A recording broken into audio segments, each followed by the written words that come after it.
Okay, everybody, and you're very welcome back to our last session of the evening with Elaine Craig from EANI on safeguarding scenario awareness for substitute teachers. Now, Elaine is the head of the EA Child Protection Support Services, and she's been there now for 3 years. On the 1st of December is her anniversary. She's a team of 21 professional officers, and they support schools with all things safeguarding, as well as CEET, which is for Children on Entertainment and Employment. So I'm going to hand over to Elaine now, who will take you through the last presentation of the evening. And just like the rest of today, if you have any questions, pop them into the question and answer box and we'll pick them up at the end. Thank you. All right, Elaine? Yeah, sure. I'm not sure how many people are here because I can only see yourself and Wayne's. It's a bit strange. This was my first time having this experience as well, Elaine, not actually getting to see who you're talking to. Yeah. So look, we'll go with it anyway. So can you see that okay? We can, yes. Can you see all the slides or just the? No, can see all your slides down the side. No, how do I what do I see? Slideshow across the top, is it? I know, see, I can't see the slideshow because of this, all the stuff's there at the top. Hold on a wee second.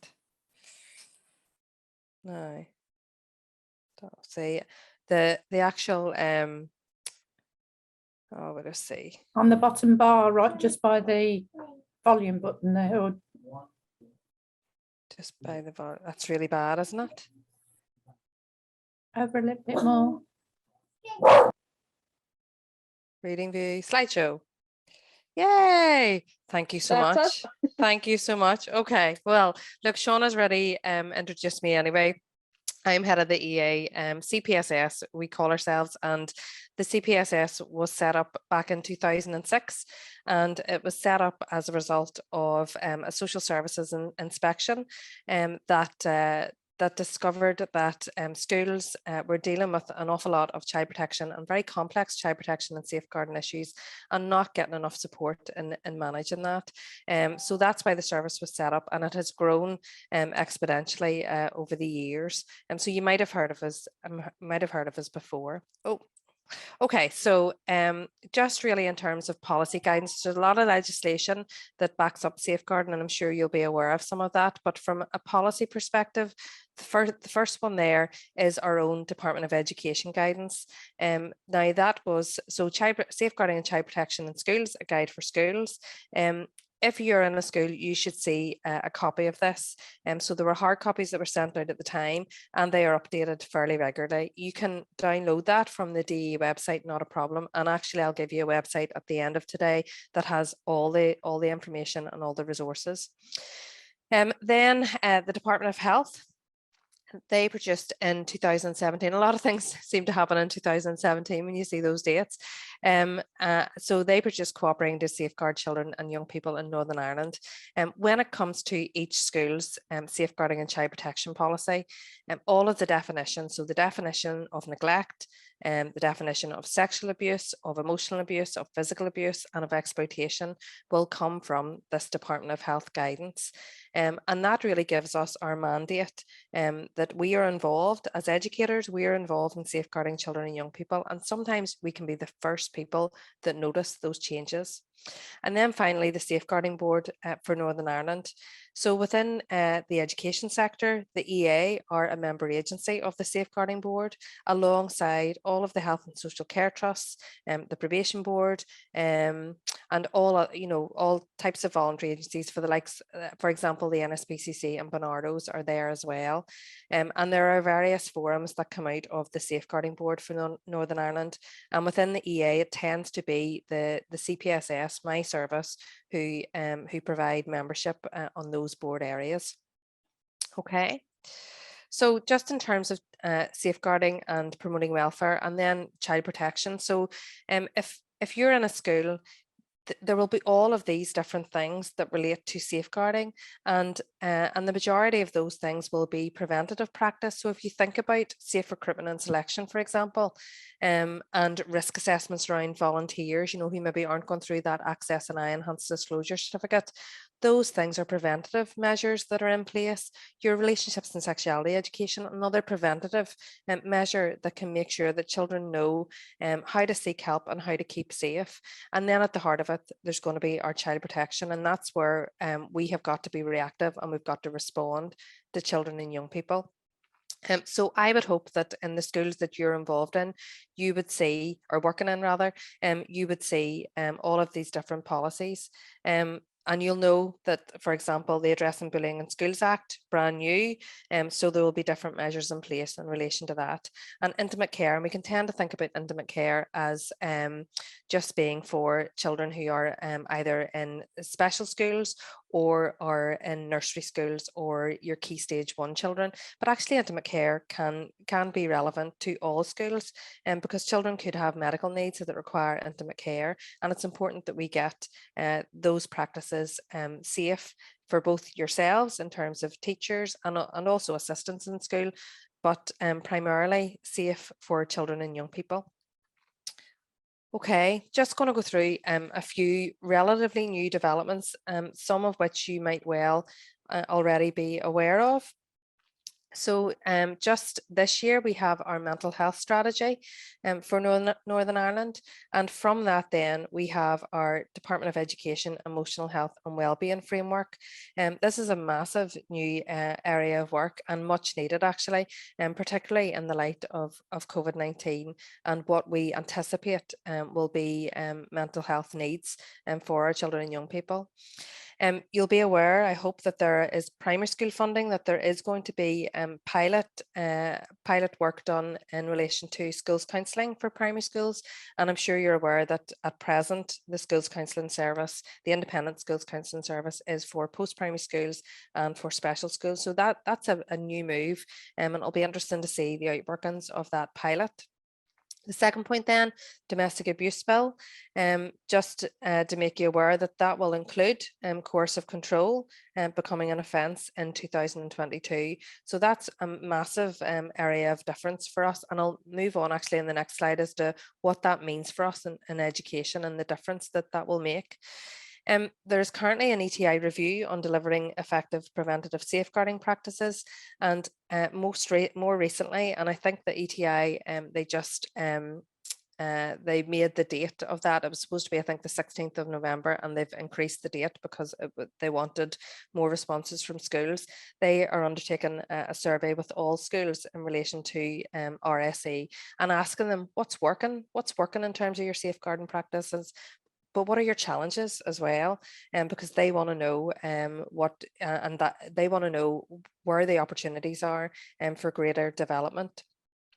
Year on year, you might well be aware that schools must complete the safeguarding pro forma if they are going to be inspected. So even during action short of strike for teachers, the one thing that ETI could go in and inspect was safeguarding, and that for me is right and proper, because that is the heart of what we do. Children will only learn if they feel safe. So year on year, the ETI will meet with the CPSS, with ourselves, and we'll look at the ETI pro forma and see if there's anything that needs to be added or removed, and we'll get feedback from schools in relation to that before we meet with them. SIA then, the curriculum, the council then for, they're at the minute involved in an RSE project, and they have a project officer taking the lead on that, to look at the progression framework for delivery of RSE. So at the minute in Northern Ireland, RSE is not mandatory, so there's not subjects that you must deliver in terms of RSE. So it is open to what a school feels is proportionate and appropriate for their school. But within that, it would be my view that there needs to be some framework in place to make sure that children are getting the key messages that actually are their right. Children have a right to feel safe, they have a right to feel protected under the UN Convention. So we've got to make sure that we uphold those rights and teach them how they can have those rights. Some of you may be aware of the Gillen Review of serious sexual offences, and just as an aside, I suppose from that, just this week, when I've been out walking, been listening to a podcast on BBC Sounds from the Gillen review. So I would encourage you to listen to that, have a listen to that if you're out and about. Really interesting in terms of his review and what he found. Lord Justice Gillen, he has, I think it's around 160 recommendations, and one of those is around mandatory RSE. So the Department of Justice, the Department of Justice are the lead, but this involves both obviously the Department of Education and the Department of Health. And currently I'm involved in an RSE subgroup that is looking at resources for both over and under 16s. And again, that's with the focus on progression of RSE. I'm sure you'll be aware of the Everyone's Invited website, the anti-rape website, and they have had 50,000, I think it's just over 50,000 when I last checked, testimonies from children and young people. And some of those testimonies are pretty staggering, and they do include some schools in Northern Ireland. The DE made contact with the schools that were named on the Everyone's Invited website, and I met with the Everyone's Invited website, or with the chief executive in the summer, to ask if we could be aware as to what those testimonies were for those schools, just so that we could make sure that children were kept safe. Obviously there's a level of anonymity there, so we weren't allowed access to that, but it was really good to meet with them and discover what their views were in terms of RSE, and also in terms of our own work in CPSS as well. So you might know that Ofsted, they carried out a review, and following the Everyone's Invited website and the impact that it had on England and Wales. And then subsequently now the ETI have undertaken a review, and that's part of the Department of Education Action Plan.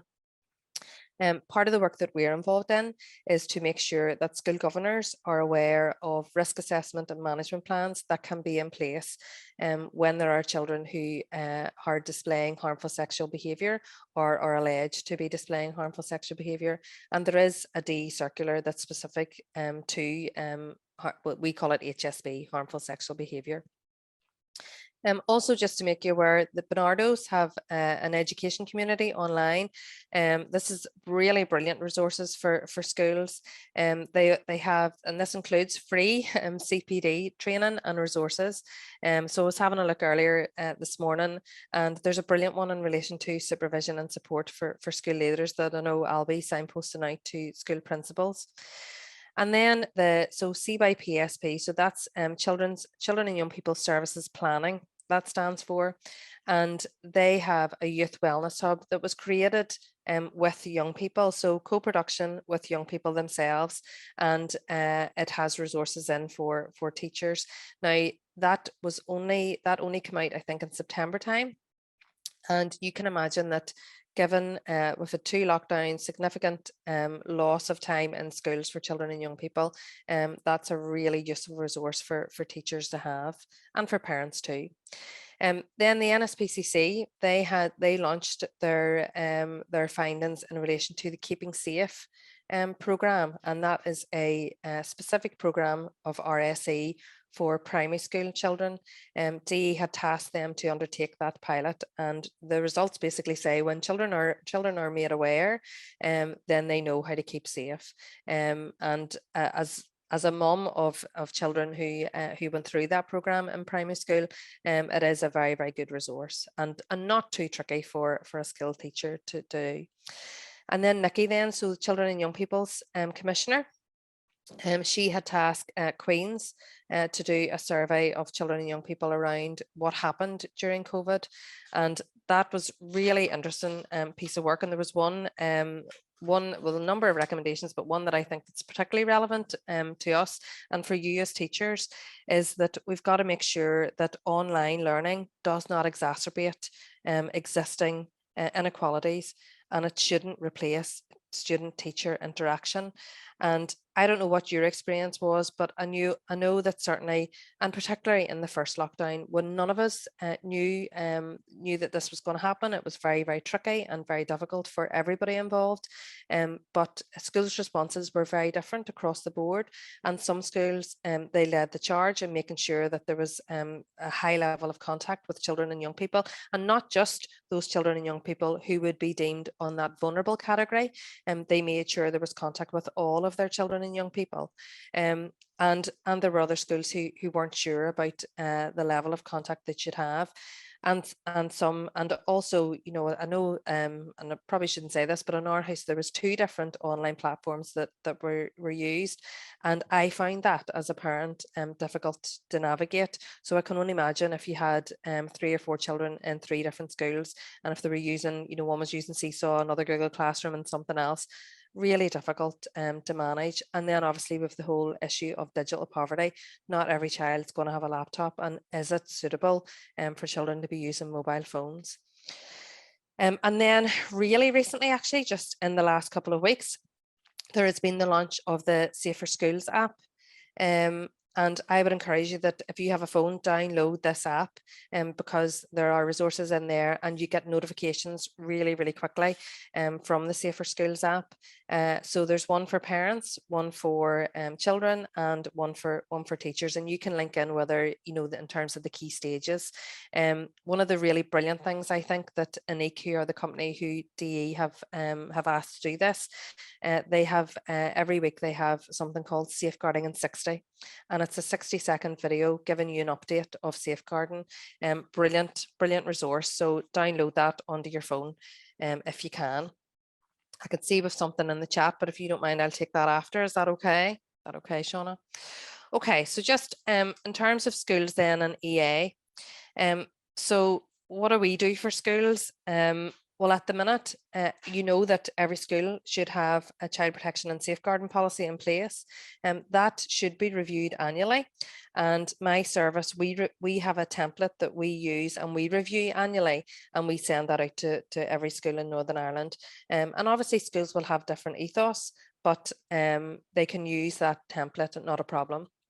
In terms of training then, so we're tied in with the Safeguarding Board for Northern Ireland, and they have levels 1 to 4 in training.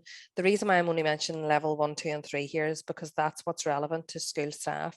So level 1 is your basic child protection and safeguarding training, and we have a pre-recorded session for that. Level 2 is your whole school training. So if you are an ISTER teacher who is in a school, say for example covering a maternity leave, or there for up to a year, you should be in a position to be able to access that whole school training that will be provided by your designated teacher or the principal.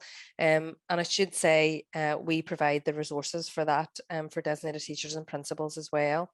And level 3 then is the training that we deliver to designated teachers, to chairs of governors, and to principals.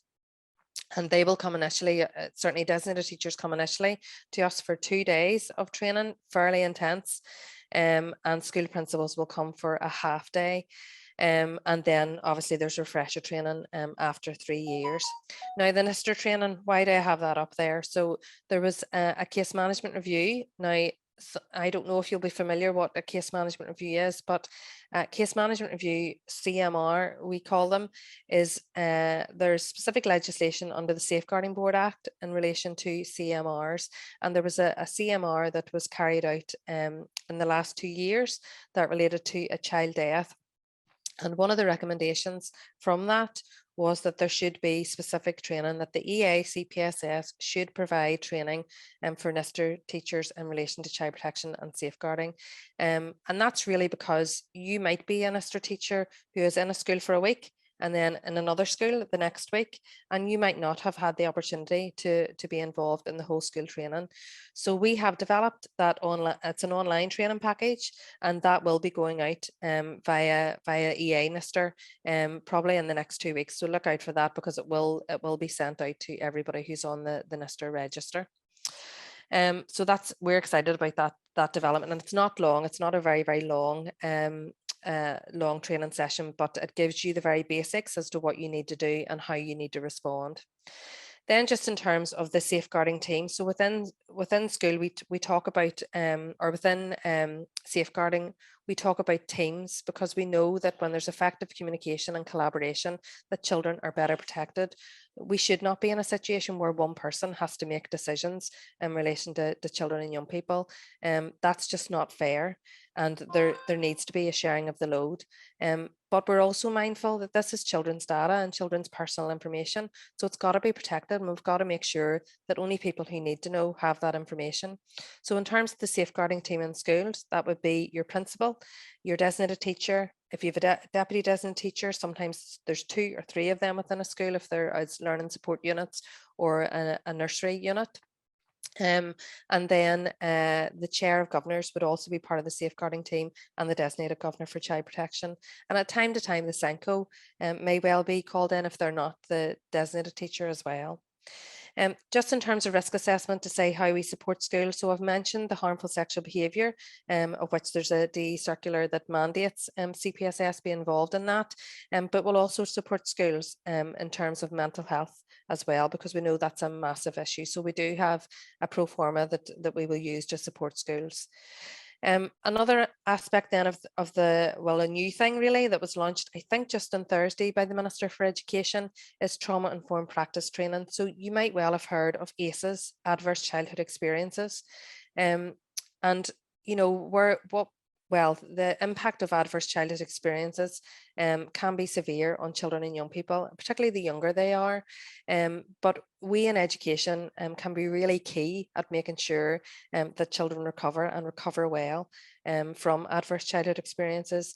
And I mean, I'm sure you might have seen, I know it's been going around social media, Adele talking about the impact of her English teacher in the audience with Adele. You might have seen Ian Wright and the impact that his teacher had on him when he was growing up in a home where there was very chronic domestic abuse and violence.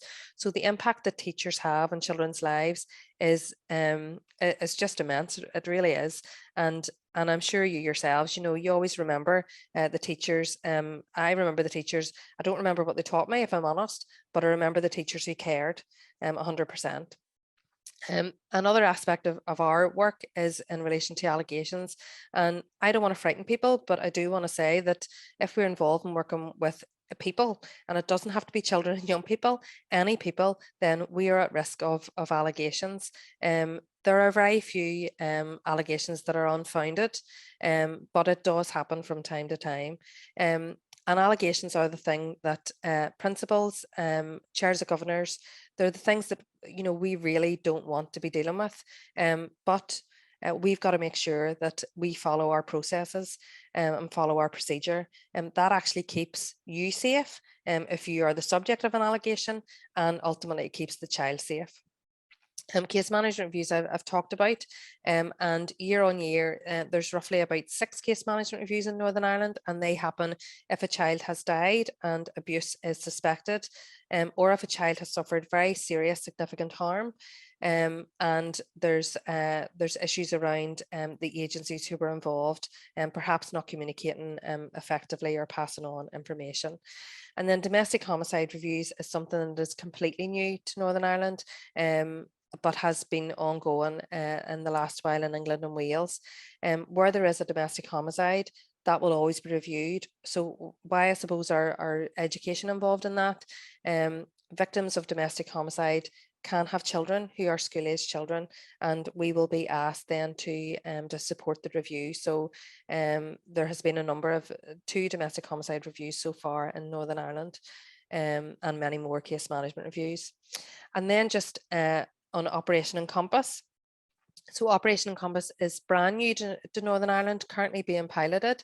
But when the domestic abuse bill comes out in 2022, that will go regional and will be mandated across Northern Ireland. So Operation Encompass, at the heart of it, is really, really simple, and you know, actually was developed by a school principal and a police officer, a couple, a married couple, and the school principal rather knew that there was some things, you know, that just weren't adding up in relation to children and young people. And her husband knew what was going on for those children and young people in terms of domestic abuse, because his staff, his officers, were being called to homes, but there was no mandate to share that information with the school. Now there is, and that is currently being piloted in the Downpatrick area. So I would encourage you to go on to the PSNI website and access. They've done an interview with a school principal as to the impact of Operation Encompass. So what it means is that when police are called to a home and where there are school-aged children, and it's a domestic incident, then police will contact the school the next day. Now, why is that important? It's important because the child's not going to have to tell, and the teacher isn't going to be saying, "Where's your homework?" From the day before, if they have an awareness that the police have been out at the home the night before, and there will be that trauma-informed response to that child or young person on the day that they're coming into school, and that understanding. So the feedback that we have from schools is overwhelmingly positive so far, and we're really excited that that's going to be rolling out in the next couple of years. Okay, so just going to talk through a couple of scenarios, because I think this is really important for you, particularly in your role. So I'd be interested in, and maybe this is something that you could put in the chat actually, from your classroom. So you're in a school, so from your classroom, you hear a member of the senior leadership team at the school screaming at a child. You hear the term stupid, and you think you hear the child crying. So I'm going to ask you just quickly in the chat, what do you think you would do in that situation?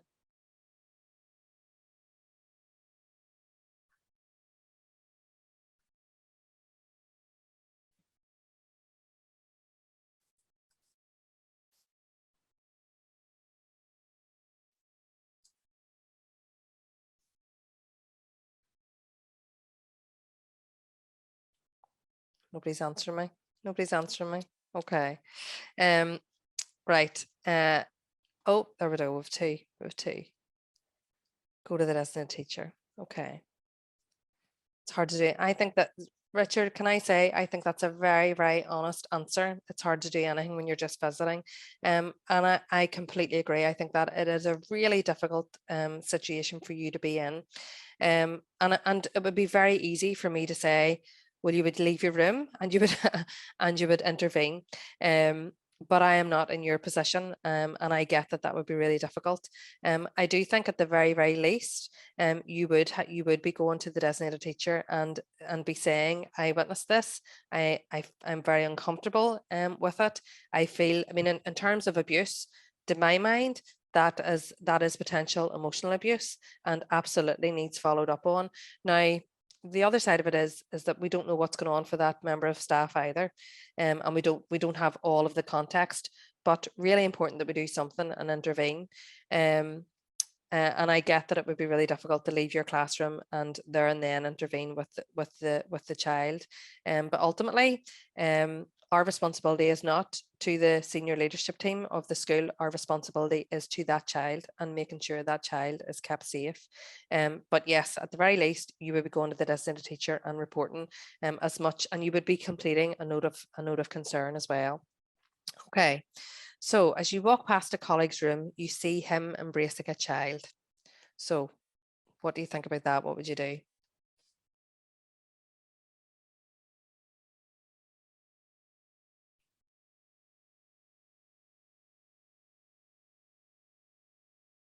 Oh, nothing in the chat yet. Nothing yet. We're just on a bit of a go slowly at this time of Saturday evening. That's okay. That's okay. Get the fingers going.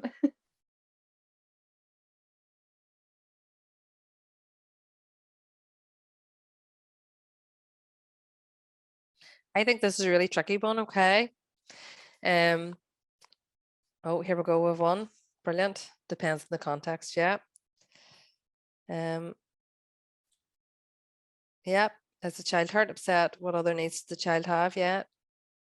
if the other students and teacher present, then the reaction will be different. Yeah, I agree. I agree 100%. And I am not in the business of telling you that you cannot touch a child, because actually, as a mummy, if my child was upset or had been hurt in school and a teacher didn't put an arm of reassurance on them, I would actually be thinking, well, I'm not too sure that that's good safeguarding in terms of making sure that my child is kept safe and well and knows that he's valued in the school.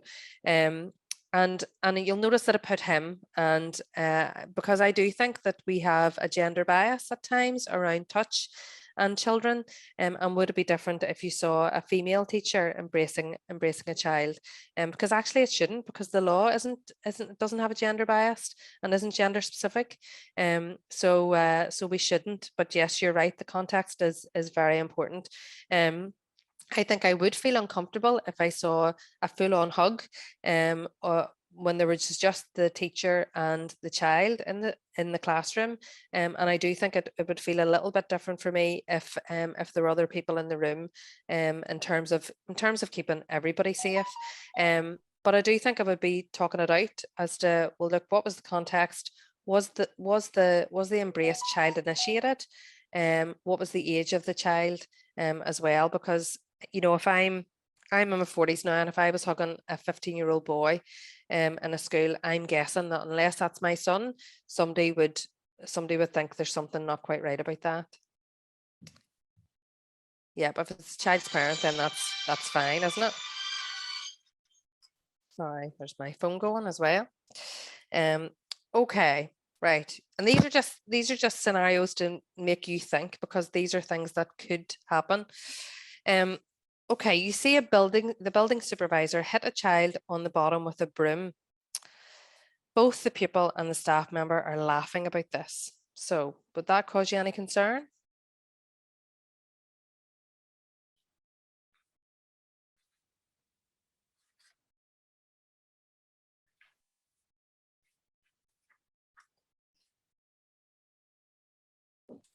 Okay, so absolutely it would. Okay.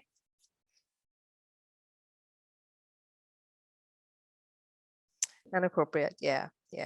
And I suppose, the previous example, as in terms of the embracing a child, when if we go from 0 to 90, there's potential that is, leading or grooming a child, but we don't know.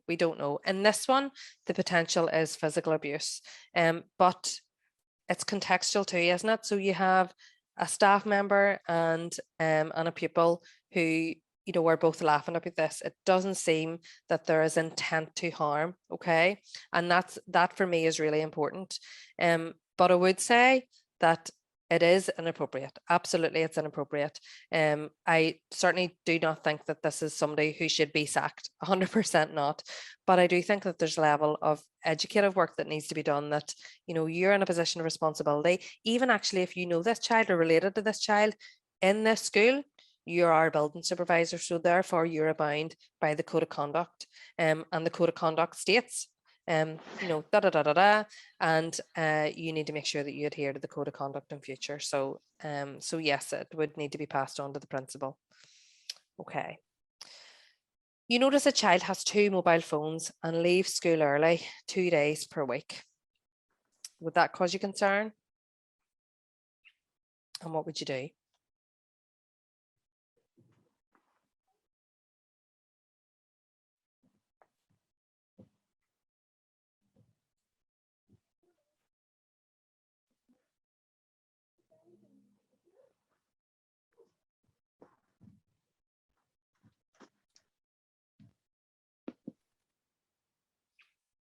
Okay, speak to a senior teacher about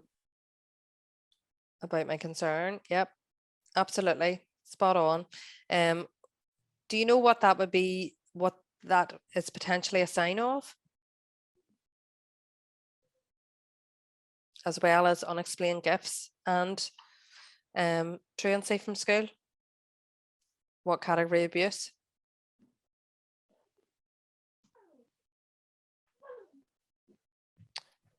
It's a potential exploitation, child sexual exploitation, actually, CSE.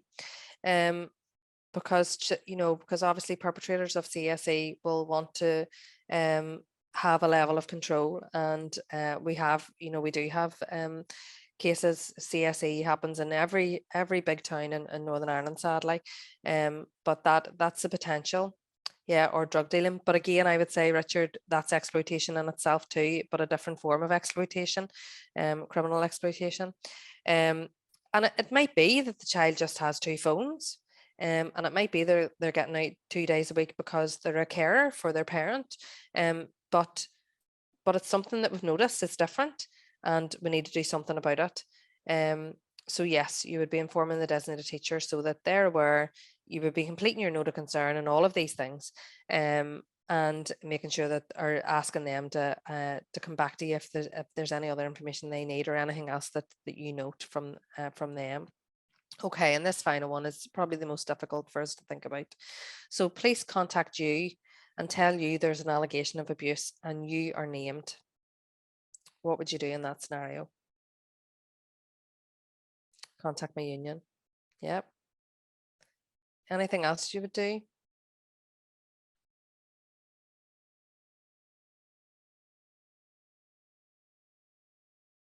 Union and inform the principal. Yeah, yeah. Yeah, I'm really glad you've said that. You're absolutely spot on. And I think that's really important, to be upfront and honest at the outset of these things. If there is an allegation of abuse relating to any staff member, then there's both a DE circular in relation to this that we would follow, and the EA, we have a protocol that we would follow as well. So, and that will include human resources. So it's not, it's a last resort in terms of precautionary suspension. Okay, and I know for you in terms of NISTR, the impact of that, both financially and emotionally and health wise, very, very, very difficult. But what we try to do is try and manage the situation as best that we can. And we will ask police to share information as well.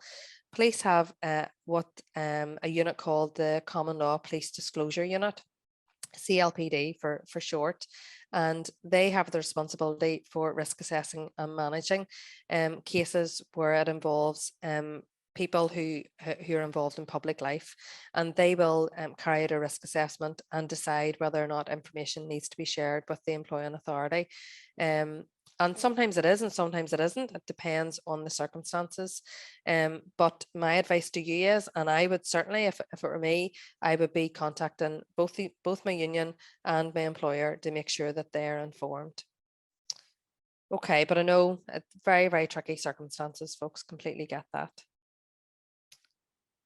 Okay, now it's stuck. My PowerPoint's stuck, Shauna.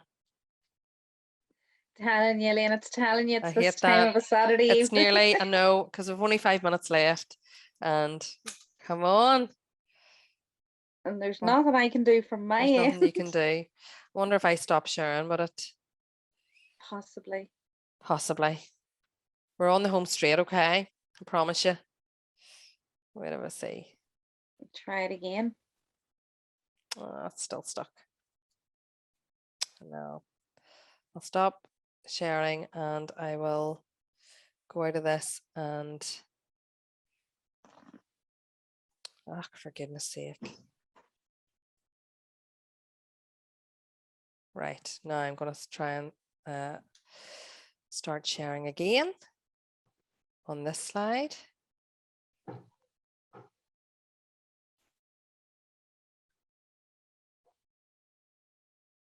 The joys of technology. I know. And it was all going so swimmingly. And it's all going so well. Right, so you can see that now, can't you? Yes, And I just need to go to the... Perfect, yep. Okay, so these are some of the things that I just need you to think about whenever you're decision making. So on all of those different scenarios, you got to think to yourself, okay, what's the legislation that backs me up? And I don't want you, I'm not expecting you to know the specific piece of legislation, but you should know, okay, the Children Order is in place, Children Order 1995, and it talks about the paramountcy of the child, okay, and our response in relation to that. We've got to make sure that the needs of the child are paramount consideration, okay. Other pieces of legislation that are relate specifically to education are the Education Libraries Order in 2003 that gives governors the responsibility and mandate to have measures in place that protect children, those measures being the child protection policy and also anti-bullying policy as well. And maybe another one, well, UNCRC, UN Convention on the Rights of the Child, it's a rights-based approach that we have in relation to children and young people. Policy and procedures then, I've mentioned already, both the DE guidance, the SBNI guidance and the Department of Health guidance. So those are our 3 policy documents that we've got to follow. But within your own school and your own schools that you're involved with will be based on all 3 of those. So that will be your school policy and procedures. Theoretical consideration. So when I was thinking about this, I was thinking, well, for you, I would be thinking, well, is there a systems issue? Is there a systemic concern here? And so things like for example, neglect.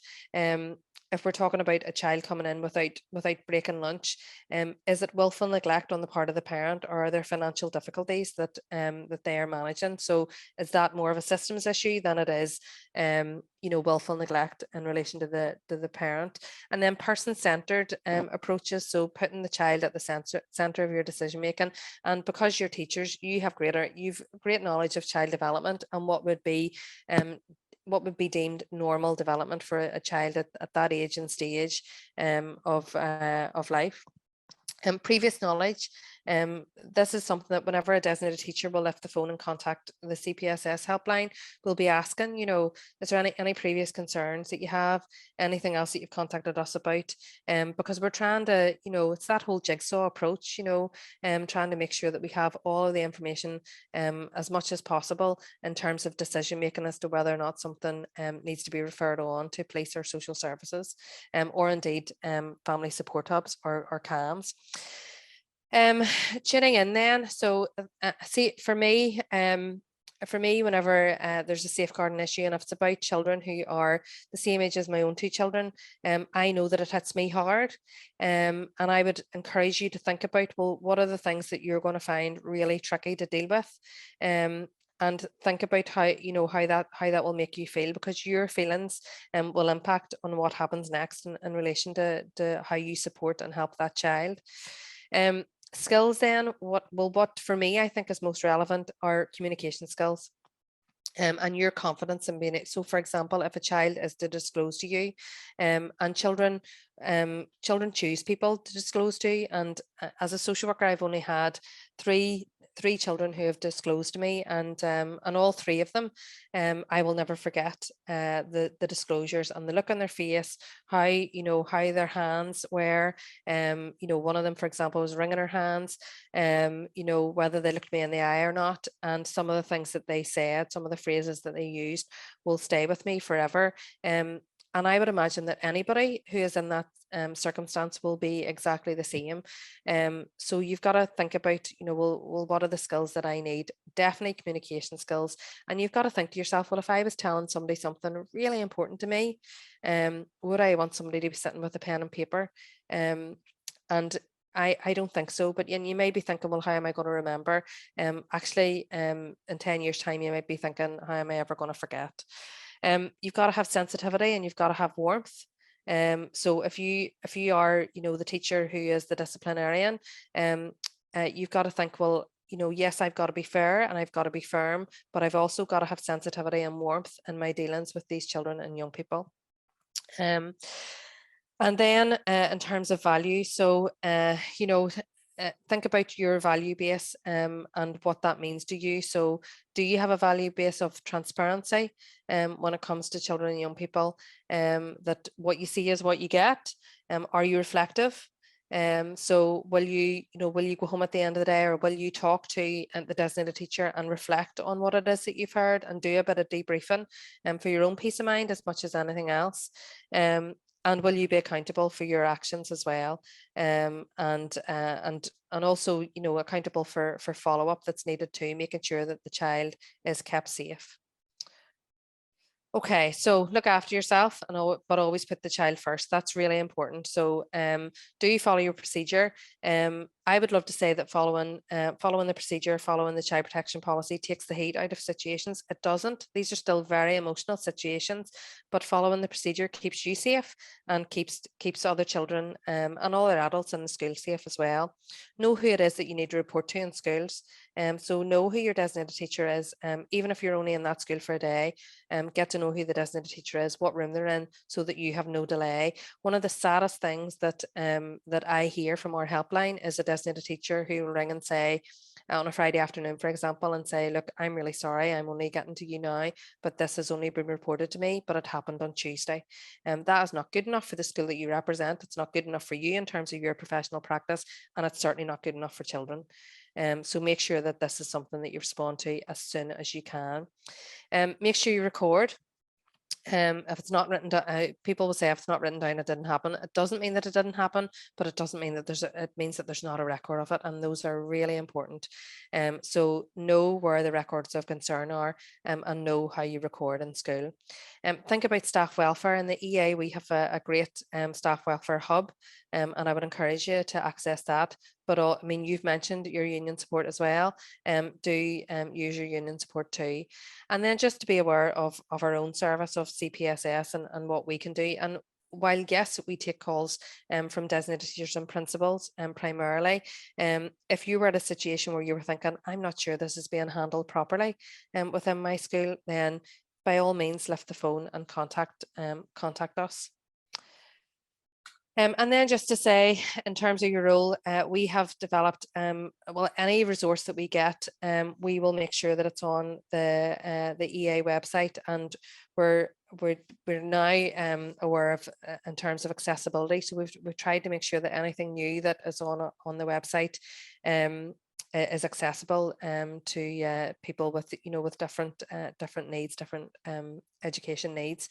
And included within that will be our own EA child protection and safeguarding policy that could be of relevance to you, and other well, there's massive amounts of resources in there. So if you're an insomniac, get online and have a look at all those resources. And then just finally, just this is a reminder of the CPSS and the helpline that we have that is available Monday to Friday, 9 a.m. to 4:30. And then the different, we are still very much in line with the trust boundaries, because we work with social services. So such a lot, and also the public protection units of the PSNI are trust aligned as well. So that's how we've worked our service for the time being. So that interim CPSS will be Northern Trust, Armagh Southern Trust, Belfast Trust, Dundonald Southeastern Trust, and Omagh Western Trust in terms of the healthcare trusts. But that's the number. Those are the email addresses if you want any support, and certainly if you want anything. If you have any questions for me, actually, I'll give you my email address. So it's very simple, elaine.craig@eani.org.uk, and get in touch with me if there's any questions. I'm just looking at the chat now to see if there's anything.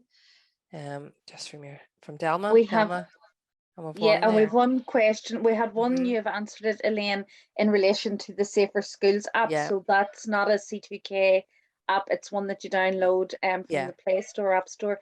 And another question, that with the current situation that we have in schools with shortage of staff, it's currently putting at risk all the school safeguarding procedures, as key individuals who are trained are routinely absent, and those vacancies are being filled by substitute teachers who may not be familiar with the school and its safeguarding policies. Is this a concern for the authority at the minute? Yeah. And what are we doing about it? Okay, well, look, I suppose if people are, when people are off, there's a difference between somebody who's off ill and is unable to work as opposed to somebody who is self-isolating.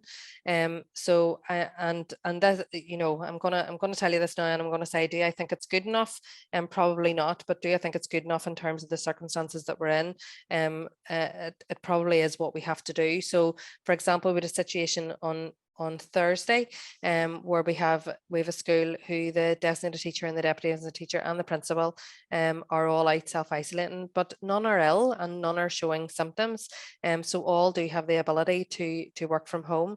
Now, within the school, there isn't a designated teacher or a deputy designated teacher, but there are staff who have been trained at whole school training, so they know what their responsibilities are. They know what the definitions of the different categories of abuse are. They know what the signs and symptoms are, and they know what their response should be. And they also have a link then in with the safeguarding team who are in their own homes. So one of the things that we suggested is, well, look, if you can't get any of those three people, ring the CPSS helpline, and we will guide you as much as we can.